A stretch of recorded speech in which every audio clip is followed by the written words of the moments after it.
ಎಲ್ರಿಗೂ ನಮಸ್ಕಾರ. Welcome to global education Banahatti YouTube channel. ನಾನು ನಿಂಗಪ್ಪ ಡಿ.ಎನ್. ಲಾಸ್ಟ್ ಕ್ಲಾಸಲ್ಲಿ ನಾವು ದಿನಾಂಕ 29/12/2024 ನಡೆದಂತಹ KS ಪ್ರಿಲಿಮ್ಸ್ ಪೇಪರ್ 2 ನಲ್ಲಿ ಕೇಳಲಾದ ಮೆಂಟಲಿಟಿ ಕ್ವಶನ್ಸ್ಗಳನ್ನ ಅನಾಲಿಸಿಸ್ ಮಾಡ್ತಾ ಇದ್ವಿ. ಇನ್ನೂ ಕೆಲವು ಕ್ವಶನ್ಸ್ಗಳು ಉಳಿದಿದ್ದು. ಸೊ ಈ ಕ್ಲಾಸು ಅದರ ಮುಂದುವರಿದ ಭಾಗ ಆಗಿರುತ್ತೆ. ಸೊ ಈ ಕ್ಲಾಸಲ್ಲಿ ಇನ್ನುಳಿದ ಮೆಂಟಲಿಟಿ ಕ್ವಶನ್ಸ್ಗಳನ್ನ ಅನಾಲಿಸಿಸ್ ಮಾಡೋಣ. ಸೊ ಇಲ್ಲೇನು ಕೊಟ್ಟಿದ್ದಾರೆ, 80ನೇ ಕ್ವಶನ್ ಇದು. ಎಷ್ಟು ಸೊನ್ನೆಗಳಿಂದ 2:300 ಇಂಟು 5:600 ಇಂಟು 4:400 ಸಂಖ್ಯೆಯು ಕೊನೆಯಾಗುತ್ತದೆ ಅಂತ ಕ್ವಶನ್ ಕೇಳಿದ್ದಾರೆ. ಸೊ ಏನಿದರ ಅರ್ಥ ಅಂದ್ರೆ 2:300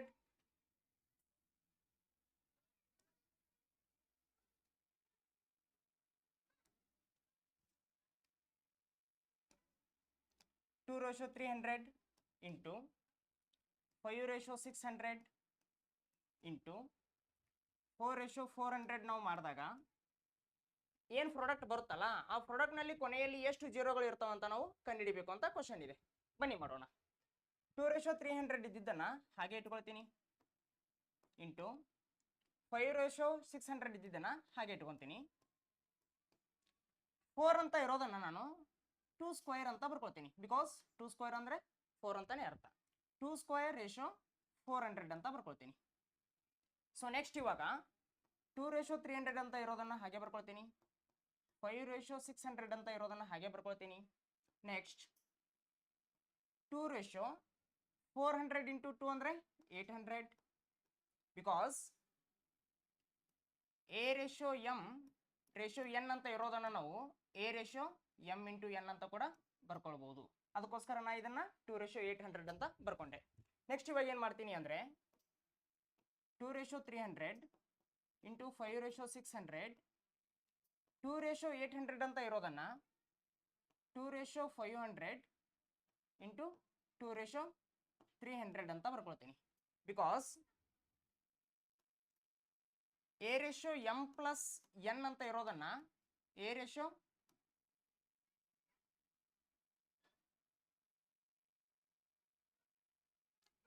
A:M ಇಂಟು A:N ಅಂತ ಕೂಡ ನಾವು ಬರ್ಕೊಳ್ಬಹುದು. ಸೊ ಅದಕ್ಕೋಸ್ಕರ ಇದನ್ನ ಈ ರೀತಿ ಬರ್ಕೊಂಡೆ. ನೆಕ್ಸ್ಟ್ ಏನು ಮಾಡ್ತೀನಿ ಅಂತಂದ್ರೆ ಇದನ್ನ ಇಲ್ಲಿ ಬರಿತೀನಿ ನೋಡಿ. 2:300 ಇಂಟು 2:300 ಅಂತ ಇರೋದನ್ನ 2:600 ಅಂತ ಬರ್ಕೊಳ್ತೀನಿ. ಬಿಕಾಸ್ A:M ಇಂಟು A:N ಅಂತ ಇರೋದನ್ನ ನಾವು A:M ಪ್ಲಸ್ N ಅಂತ ಕೂಡ ಬರ್ಕೊಳ್ಬಹುದು. ಸೊ ಇಲ್ಲಿ 2:300 ಇದೆ, ಇಲ್ಲಿ ಕೂಡ 2:300 ಇದೆ. ಸೊ ಇಲ್ಲಿ 2:300 ಪ್ಲಸ್ 300 ಅಂತ ಇರೋದನ್ನ 2:600 ಅಂತ ನಾವು ಬರ್ಕೊಳ್ಬಹುದು. ಇಂಟು 5:600 ಇದೆ, 5:600 ಇಂಟು 2:500 ಇದೆ, 2:500. ನೆಕ್ಸ್ಟ್ ಇದನ್ನ ಏನು ಮಾಡ್ತೀನಿ ಅಂದರೆ 5 10:600 ಅಂತ ಬರಿತೀನಿ, ಇಂಟು 2:500 ಅಂತ ಉಳಿದಿದೆ. ಇದನ್ನ ಯಾವ ರೀತಿ ಬರದೆ ಅಂತಂದ್ರೆ ನಾನು A:M ಇಂಟು B:M ಇದ್ದಿದ್ದನ್ನು ನಾವು AB:M ಅಂತ ಕೂಡ ಬರ್ಕೊಳ್ಬಹುದು. ಸೊ ಅದಕ್ಕೋಸ್ಕರ 2:600 ಇಂಟು 5:600 ಅಂತ ಇರೋದನ್ನ AB ಅಂದರೆ 5 ಇಂಟು 2. ಸೊ 5 ಇಂಟು 2 10 ಆಯಿತು. 10:600 ಇಂಟು 2:500 ಆಯಿತು. ಸೊ ಇಲ್ಲಿ ನಾವು ಒಂದು ಅಬ್ಸರ್ವ್ ಮಾಡಬೇಕು ಏನು ಅಂತಂದರೆ 2 ಏನಾದರೂ ಇರಲಿ, ನಮಗೆ ಕೊನೆಯಲ್ಲಿ 0 ಬರ್ಲಿಕ್ಕೆ ಸಾಧ್ಯನೇ ಇಲ್ಲ. ಫಾರ್ ಎಕ್ಸಾಂಪಲ್ 2:2 ಅಂದರೆ 4, 2:3 ಅಂದರೆ 8, 2:4 ಅಂದರೆ 16. ಹೀಗೆ ನೀವು 2:N ವರೆಗೂ ಮಾಡಿದರೂ ಕೂಡ ನಮಗೆ ಕೊನೆಯಲ್ಲಿ 0 ಬರಲಿಕ್ಕೆ ಸಾಧ್ಯನೇ ಇಲ್ಲ. ಸೊ ಇದನ್ನು ನಾನು ನೆಗ್ಲೆಕ್ಟ್ ಮಾಡಿಬಿಡ್ತೀನಿ. ಇವಾಗ ಉಳಿದಿರೋದೇನು 10:600 ಉಳಿದಿದೆ. ಒಂದು ವಿಷಯ ಯಾವಾಗಲೂ ನೆನಪಿಡಿ, 10 ಏನಾದರೂ ಇದ್ದಾಗ ಅಲ್ಲಿ ನಾವು ವಿಸ್ತಾರವಾಗಿ ಬರೆದಾಗ ಕೊನೆಯಲ್ಲಿ ಬರೋ ಸಂಖ್ಯೆಗಳು ರೇಷಿಯೋನಲ್ಲಿ ಯಾವ ಸಂಖ್ಯೆ ಇರುತ್ತೋ ಅಷ್ಟೇ ಸಂಖ್ಯೆಯ ಜೀರೋಗಳು ಇರ್ತವೆ. ಫಾರ್ ಎಕ್ಸಾಂಪಲ್ 10:1 ಅಂದರೆ 10. ಇಲ್ಲಿ ಎದಕ್ಕೆ 0 ಬಂತಂದರೆ ಇಲ್ಲಿ 10th ಪವರ್ 1 ಇದೆ. 10:2 ಅಂದರೆ 100.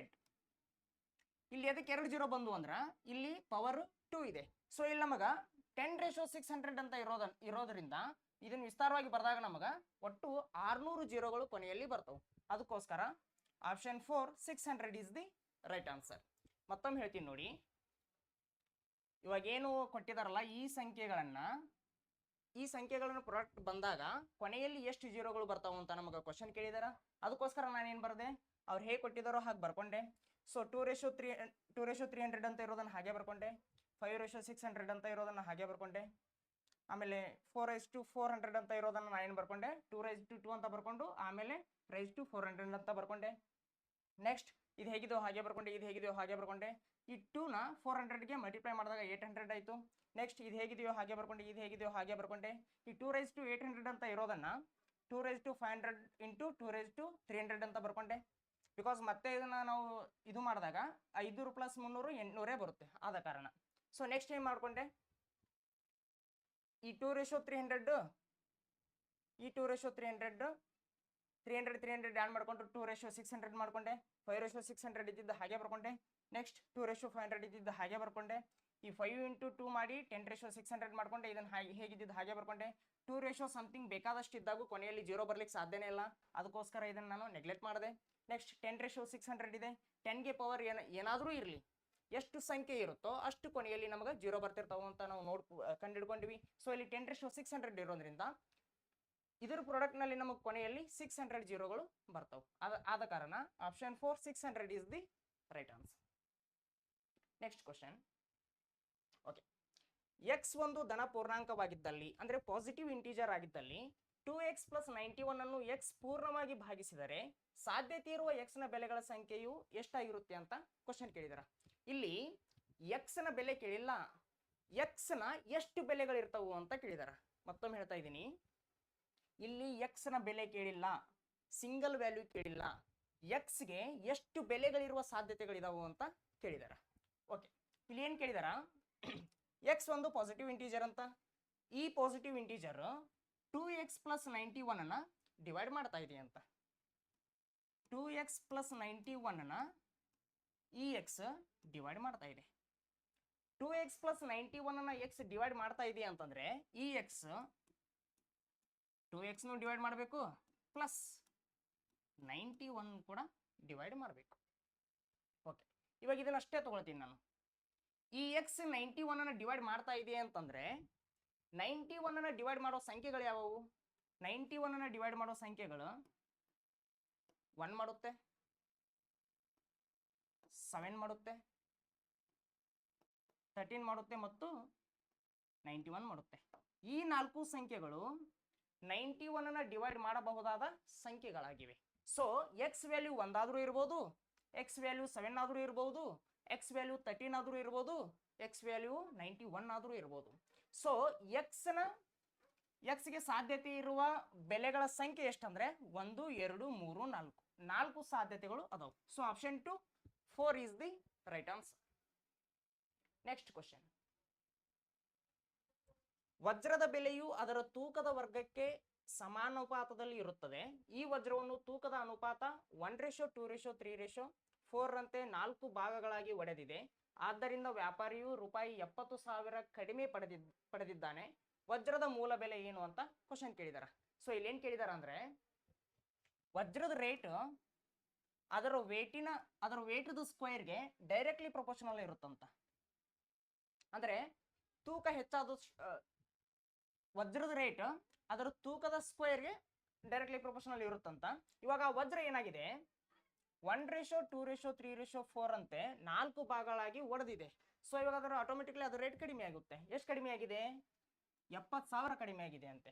ಹಾಗಾದ್ರೆ ವಜ್ರದ ಮೂಲ ಬೆಲೆ ಎಷ್ಟು ಅಂತ ಕೇಳಿದಾನ, ಕಂಡುಹಿಡಿಯೋಣ. ಸೊ ಇವಾಗ ಮೊದಲನೇ ಭಾಗದ ತೂಕ ಎಷ್ಟಿದೆ?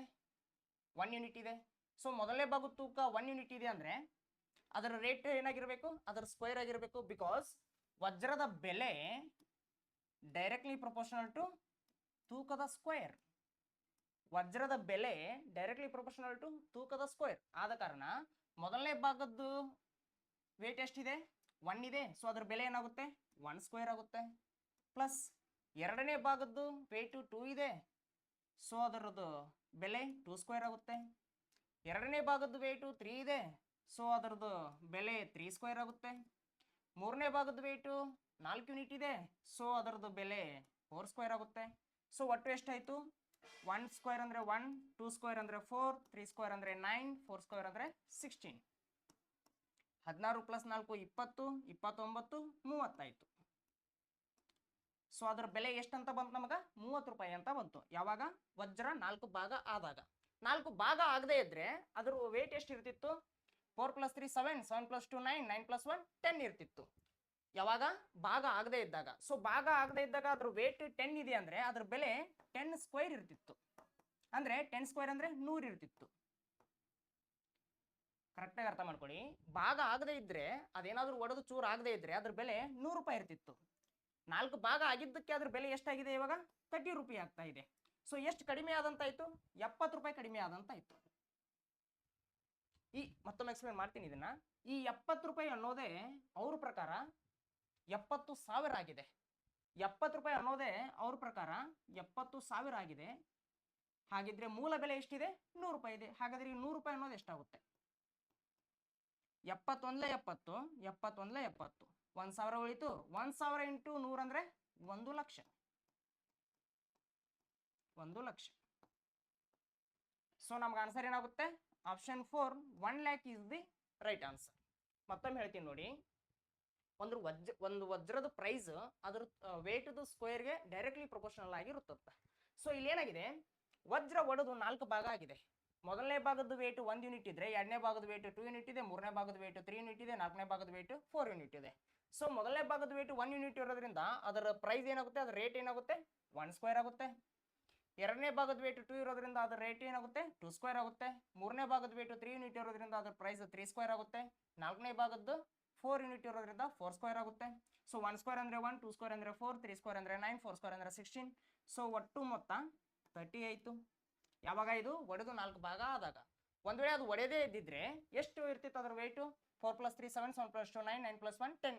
ಸೊ ಅದರದ್ದು ಪ್ರೈಸ್ ಏನಿರ್ತಿತ್ತು? 10 ಸ್ಕ್ವೇರ್ ಇರ್ತಿತ್ತು. ಅಂದ್ರೆ 100 ರೂಪಾಯಿ ಇರ್ತಿತ್ತು. ಒಡಿದೇ ಇದ್ರೆ 100 ರೂಪಾಯಿ ಇರ್ತಿತ್ತು. ಒಡೆದ ಕಾರಣ 30 ರೂಪಾಯಿ ಇದೆ. ಅಂದ್ರೆ ಎಷ್ಟು ರೂಪಾಯಿ ಕಡಿಮೆ ಆಯಿತು? 70 ರೂಪಾಯಿ ಅದ್ರದ್ದು ಪ್ರೈಸ್ ಕಡಿಮೆ ಆಯಿತು. ನಮ್ಮ 70 ರೂಪಾಯಿ ಅನ್ನೋದೇ ಅವ್ರ ಪ್ರಕಾರ 70,000 ಆಗಿದೆ ಅಂದ್ರೆ ಮೂಲ ಬೆಲೆ ಹೇಳಿದಾರ. ಮೂಲ ಬೆಲೆ 100 ರೂಪಾಯಿ ಇದೆ. ಸೊ 100 ರೂಪಾಯಿ ಅನ್ನೋದು 1 ಲಕ್ಷ ಆಗಿರುತ್ತೆ. Next question. 5 2 6 3 1 8 7 ರಲ್ಲಿರುವ ಪ್ರತಿ ಬೆಸ ಸಂಖ್ಯೆಗಳಿಗೆ ಒಂದನ್ನು ಕೂಡಿಸಿ ಪ್ರತಿ ಸಮ ಸಂಖ್ಯೆಗಳಿಂದ ಒಂದನ್ನು ಕಳೆದಿದೆ. ದೊರೆತ ಅಂಕಿಗಳನ್ನು ಏರಿಕೆಯ ಕ್ರಮದಲ್ಲಿ ಜೋಡಿಸಿದೆ. ಹೊಸ ಸಂಖ್ಯೆಯಲ್ಲಿ ಎಡದಿಂದ ಮೂರನೇ ಅಂಕಿ ಯಾವುದು ಅಂತ ಕ್ವಶನ್ ಕೇಳಿದಾರೆ. ಸೊ ಇಲ್ಲಿ ಏನ್ ಕೊಟ್ಟಿದಾರಲ್ಲ, ಬೆಸ ಸಂಖ್ಯೆನ ಒಂದು ಜಾಸ್ತಿ ಮಾಡ್ಬೇಕಂತ, ಸಮ ಸಂಖ್ಯೆನ ಒಂದು ಕಡಿಮೆ ಮಾಡ್ತಾ ಬರೀಬೇಕಂತ, ಆಮೇಲೆ ಅದನ್ನ ಏರಿಕೆ ಕ್ರಮದಲ್ಲಿ ಬರೆದಾಗ ಸೊ ಎಡದಿಂದ ಬಲಕ್ಕೆ ಮೂರನೇ ಸಂಖ್ಯೆ ಯಾವ್ದಾಗಿರುತ್ತೆ ಅಂತ ಕ್ವಶನ್ ಕೇಳಿದಾರೆ. ಸೊ ಮೊದಲು 5 ಇದೆ, 5ಕ್ಕೆ 1 ಸೇರಿಸಿದ್ರೆ 6 ಆಗುತ್ತೆ ಬಿಕಾಸ್ ಇದು ಬೆಸ ಸಂಖ್ಯೆ. ಆಮೇಲೆ 2 ಇದೆ, 2ಕ್ಕೆ 1 ಕಡಿಮೆ ಮಾಡಿದಾಗ 1 ಆಗುತ್ತೆ ಬಿಕಾಸ್ ಅದು ಸಮ ಸಂಖ್ಯೆ. ಆಮೇಲೆ 6 ಇದೆ, 6ಕ್ಕೆ 1 ಕಡಿಮೆ ಮಾಡಿದರೆ 5 ಆಗುತ್ತೆ. ಆಮೇಲೆ 3 ಇದೆ, 3ಕ್ಕೆ 1 ಜಾಸ್ತಿ ಮಾಡಿದರೆ 4 ಆಗುತ್ತೆ. ಆಮೇಲೆ 1 ಇದೆ, 1ಕ್ಕೆ 1 ಜಾಸ್ತಿ ಮಾಡಿದರೆ 2 ಆಗುತ್ತೆ. ಆಮೇಲೆ 8 ಇದೆ, 8ಕ್ಕೆ 1 ಜಾಸ್ತಿ ಮಾಡಿದರೆ 7 ಆಗುತ್ತೆ. ಆಮೇಲೆ 7 ಇದೆ, 7ಕ್ಕೆ 1 ಜಾಸ್ತಿ ಮಾಡಿದರೆ 8 ಆಗುತ್ತೆ. ಇವಾಗ ಈ ಸಂಖ್ಯೆಗಳನ್ನು ನಾವು ಏರಿಕೆ ಕ್ರಮದಲ್ಲಿ ಬರಿಬೇಕು. ಸೊ ಏರಿಕೆ ಕ್ರಮದಲ್ಲಿ ಬರಿಬೇಕಂದ್ರೆ ಮೊದಲು ನಾವು ಚಿಕ್ಕ ಸಂಖ್ಯೆಯನ್ನು ಬರಿಬೇಕು. ಇದರಲ್ಲಿ ಚಿಕ್ಕ ಸಂಖ್ಯೆ ಯಾವುದು? 1, next 2, next 4, next 5, next 6, next 7, next 8. ಇವಾಗ ಎಡದಿಂದ ಬಲಕ್ಕೆ ಮೂರನೇ ಸಂಖ್ಯೆ ಯಾವುದು ಅಂತ ಕೇಳಿದಾರ. ಮೂರನೇ ಸಂಖ್ಯೆ ಯಾವುದಿದೆ? 1 2 3. ಮೂರನೇ ಸಂಖ್ಯೆ 4 ಇದೆ. So option 1 4 is the right answer. Next. So ಇಲ್ಲಿ 84 to 87 4 ಕ್ವಶನ್ಸ್ ಚೆಸ್ ಮೇಲೆ ಕೇಳಿದಾರ. ಅನ್ಫಾರ್ಚುನೇಟ್ಲಿ ಆ ಪ್ರಾಬ್ಲಮ್ನ ಕೇಳಿದಾರ ಬಿಕಾಸ್ ಆ 4 ಪ್ರಾಬ್ಲಮ್ಗಳನ್ನ ಬಿಡಿಸೋದಕ್ಕೆ ಮಿನಿಮಮ್ 30 ಮಿನಿಟ್ಸ್ ಬೇಕಾಗುತ್ತೆ. ಪ್ರಾಬ್ಲಮ್ ಏನೋ ಅದ್ಭುತವಾಗಿದೆ, ಬಟ್ KS ನಲ್ಲಿ ಕೇಳುವಂತ ಪ್ರಾಬ್ಲಮ್ ಅಲ್ಲ ಅದು. ಸೊ ಆ 4 ಪ್ರಾಬ್ಲಮ್ಗಳನ್ನ ಸಪರೇಟ್ ಕ್ಲಾಸ್ ಆಗಿ ಮಾಡೋಣ ಬಿಕಾಸ್ ಅದು 30 to 40 ಮಿನಿಟ್ಸ್ ಟೈಮ್ ತಗೊಳುತ್ತೆ. ಇನ್ ಡೀಟೇಲ್ ಆಗಿ ಅದ್ರ ಬಗ್ಗೆ ಡಿಸ್ಕಸ್ ಮಾಡೋಣ. ಸೊ ಇವಾಗ ಇನ್ನುಳಿದ ಕ್ವಶನ್ಸ್ಗಳನ್ನ ನೋಡೋಣ.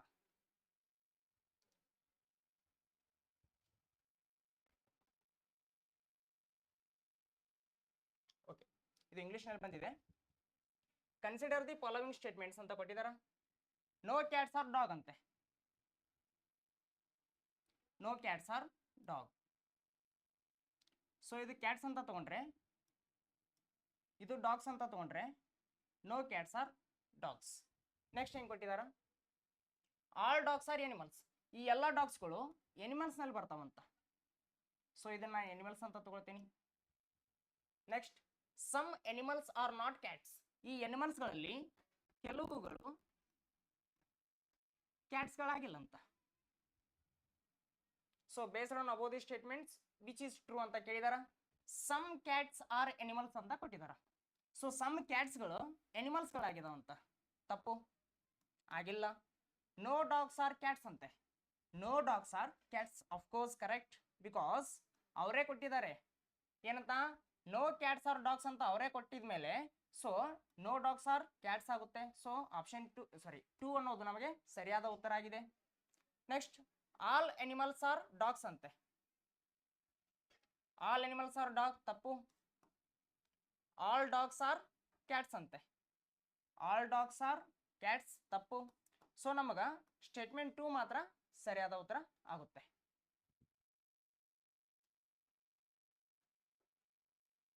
ಸೊ ಇದು ಮೆಂಟಾಲಿಟಿ ಕ್ವಶನ್ಸ್ ಅಲ್ಲ, 100 ಕ್ವಶನ್ ಬರಬೇಕಾಗಿತ್ತು. ಒಂದು ನಿಮಿಷ ಚೆಕ್ ಮಾಡ್ತೀನಿ ಏನಿದೆ ಅಂತ ಚೆಕ್ ಮಾಡ್ತೀನಿ.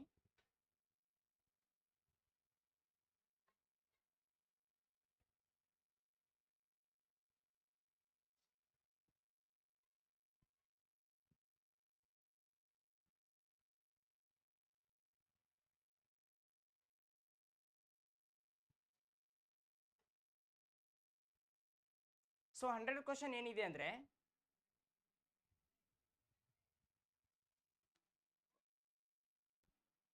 ಸೊ 100th ಕ್ವಶನ್ ಏನಿದೆ ಅಂದ್ರೆ okay 6 books PQRST and UR places side by side. ಕನ್ನಡದಲ್ಲಿ ಓದ್ಬಿಡ್ತೀನಿ. PQRST ಮತ್ತು U ಎಂಬ 6 ಪುಸ್ತಕಗಳನ್ನು ಅಕ್ಕಪಕ್ಕದಲ್ಲಿ ಜೋಡಿಸಲಾಗಿದೆ ಅಂತ. ಸೊ 6 ಪುಸ್ತಕದವು PQRST ಮತ್ತು U ಈ 6 ಪುಸ್ತಕಗಳನ್ನ ಅಕ್ಕಪಕ್ಕದಲ್ಲಿ ಜೋಡಿಸಿದಾರಂತ. RQ ಮತ್ತು T ನೀಲಿ ಬಣ್ಣದ ಕವರ್ಗಳನ್ನು ಹೊಂದಿವೆ ಅಂತ. ಸೊ ನೀಲಿ ಬಣ್ಣದ ಕವರ್ಗಳನ್ನು ಹೊಂದಿರುವ ಪುಸ್ತಕಗಳು ಯಾವುವು? RQ ಮತ್ತು T. ನೆಕ್ಸ್ಟ್, ಇತರ ಪುಸ್ತಕಗಳು ಕೆಂಪು ಬಣ್ಣದ ಕವರ್ಗಳನ್ನು ಹೊಂದಿವೆ ಅಂತ. ಸೊ ಇತರ ಪುಸ್ತಕಗಳು ಯಾವುವು? RQT ನ ಹೊರತುಪಡಿಸಿ PSU ಅನ್ನೋವು ಯಾವ ಬಣ್ಣ? ಕೆಂಪು ಬಣ್ಣದ ಕವರ್ಗಳನ್ನು ಹೊಂದಿರುವ ಪುಸ್ತಕಗಳಾಗಿವೆ. PSU. ನೆಕ್ಸ್ಟ್ ಏನ್ ಕೊಟ್ಟಿದಾರ? S ಮತ್ತು U ಮಾತ್ರ ಹೊಸ ಪುಸ್ತಕಗಳು. ಸೊ ಹೊಸ ಪುಸ್ತಕಗಳು ಯಾವ್ಯಾವು? S ಮತ್ತು U ಮಾತ್ರ. ಅಂದ್ರೆ ಇವು ಹೊಸ ಅಂದ್ರೆ ಉಳಿದವುಗಳು ಹಳೆ ಪುಸ್ತಕಗಳಾಗಿರ್ತಾವ. ಸೊ S ಮತ್ತು U ನ ಹೊರತುಪಡಿಸಿ PQRT ಅನ್ನೋವು ಹಳೆಯ ಪುಸ್ತಕಗಳು. PQRT ಅನ್ನೋವು ಹಳೆಯ ಪುಸ್ತಕಗಳಾಗಿವೆ.